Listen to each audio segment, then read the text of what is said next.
Los temas que yo he venido presentando, que me pareció importante que lo recordemos para los que quizás lo recuerdan claramente, pero al menos en mi caso no fue así, es el tema de los concilios, ¿no?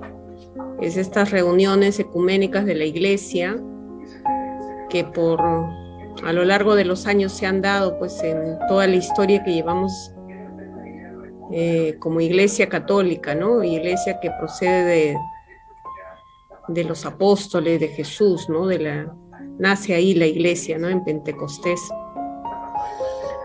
Y obviamente han habido pues una serie de problemas, crisis que le podemos llamar, que se ha recurrido pues a nuestras autoridades eclesiales a que se resuelvan, a que nos orienten, a que la Iglesia, como es su rol, ¿no? De madre, maestra, pues nos instruya, ¿no? A todos los fieles.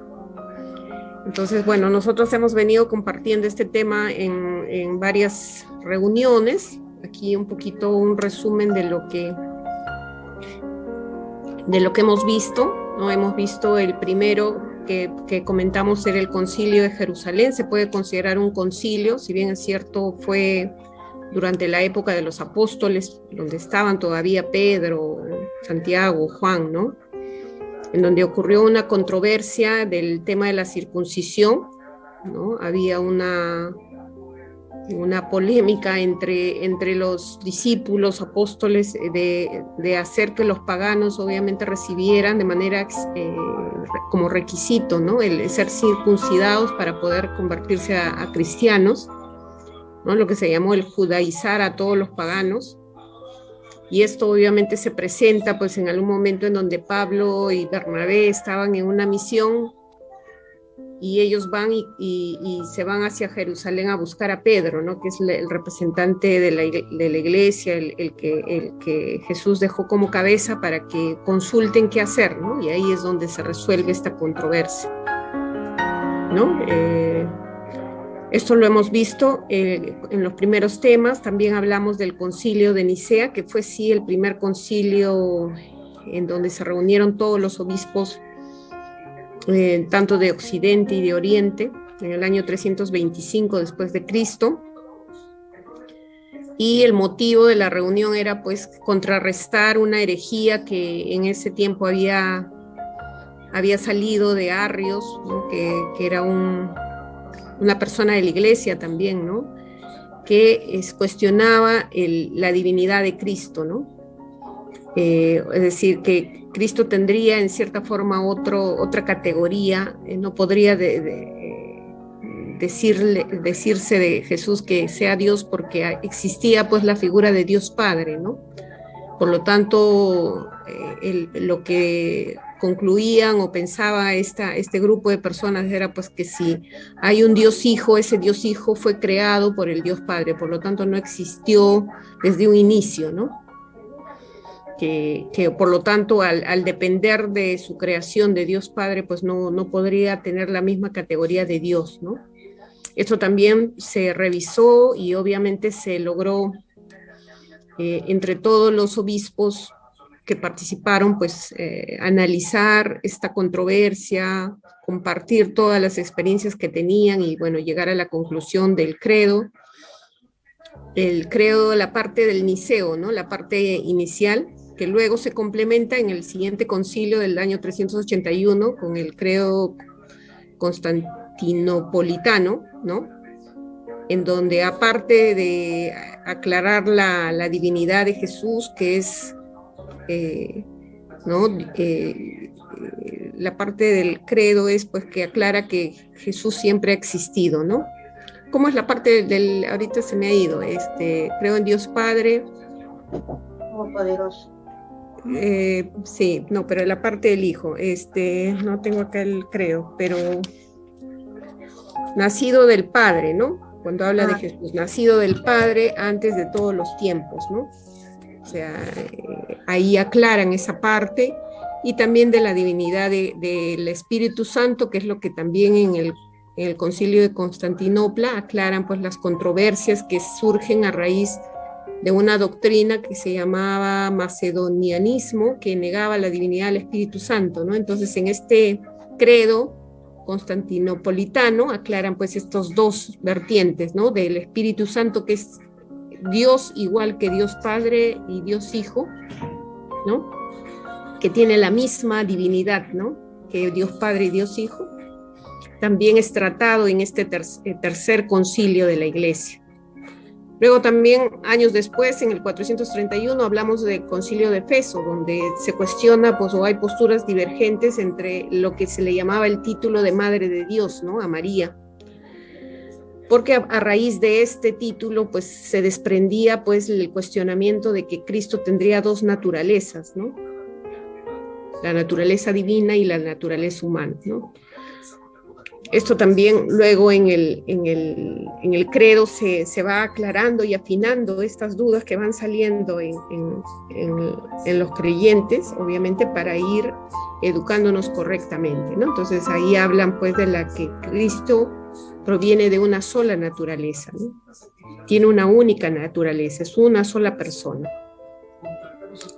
Luego hablamos años después del concilio de Calcedonia, en donde había una corriente monofisismo, ¿no? Que hablaba pues de que Cristo solo tenía una naturaleza divina. Nuevamente viene el cuestionamiento de la naturaleza de Dios, ¿no? Que es lo que más traía dudas quizás que trataban de resolver esas dudas, ¿no? La gente de la iglesia, y eso hace pues que obviamente surjan dudas, surjan corrientes o posturas distintas entre las personas, ¿no? E indicaban pues que Cristo, la parte humana de Cristo se disolvía y finalmente quedaba solamente la parte divina, ¿no? Por lo tanto, la naturaleza de Cristo era única, que era divina, y con eso negaban obviamente que Jesús había sido realmente hombre, ¿no? Cuando vino a la tierra. Y eso pues obviamente cuestionaba pues que quizás todo lo que había pasado Jesús en la tierra pues no, como hombre, dado que no tenía esa naturaleza propia, pues no lo habría sentido como un hombre, ¿no?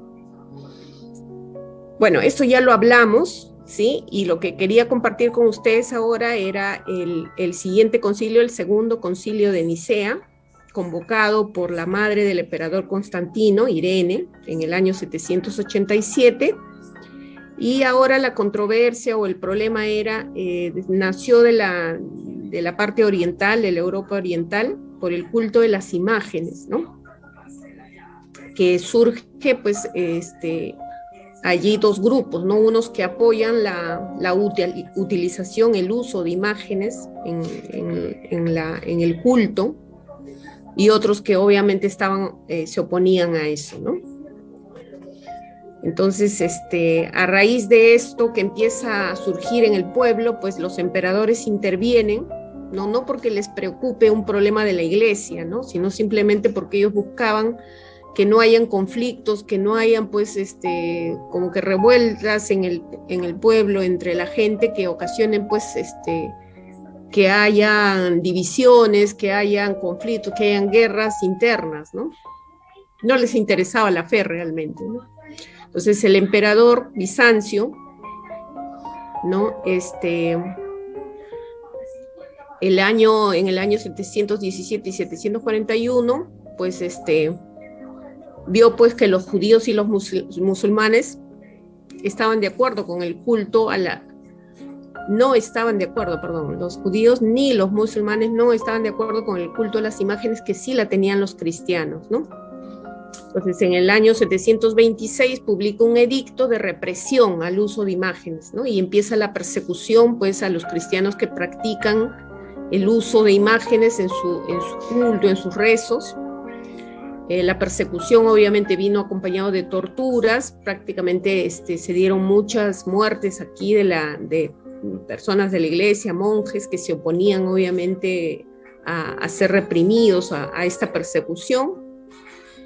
Luego este emperador muere, queda su hijo, que también continúa la persecución hasta el año 775, y obviamente en todo este tiempo pues hay un saboteo, una violencia contra las iglesias, contra los monasterios, contra las personas de la iglesia, ¿no?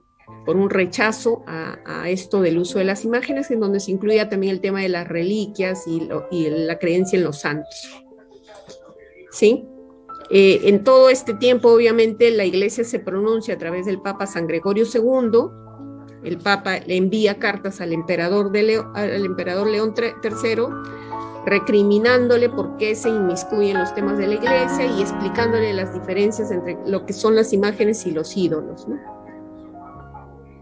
Por otro lado, surge un santo que es San Juan Damasceno, que era responsable económico de la ciudad de Damasco, que ante esto obviamente deja su servicio, deja su actividad a la que se dedicaba por mucho tiempo para entrar a un monasterio, ¿no? En Jerusalén, y en donde a través de su vida ya religiosa pues empieza a escribir una serie de reflexiones contra los destructores de imágenes. ¿Sí? ¿Cómo cierra todo este concilio? Obviamente en la reunión que tienen se logra declarar que el culto a las imágenes es algo permitido, se aclara la distinción entre lo que es el culto de veneración, que es la proquinesis, que es lícito, que es válido hacia las imágenes, por la relación que se establece con la persona representada, ¿no? Es alguien que representa, la imagen representa una figura, no es la figura, no puede ser adorada, ¿no? Y hace la diferencia contra la adoración, el culto de adoración, que es la treya, conocido el término de la treya, que es solamente le corresponde a Dios, ¿no? Finalmente se concluye en eso. Eso sería lo que les quería compartir con el segundo concilio de Nicea.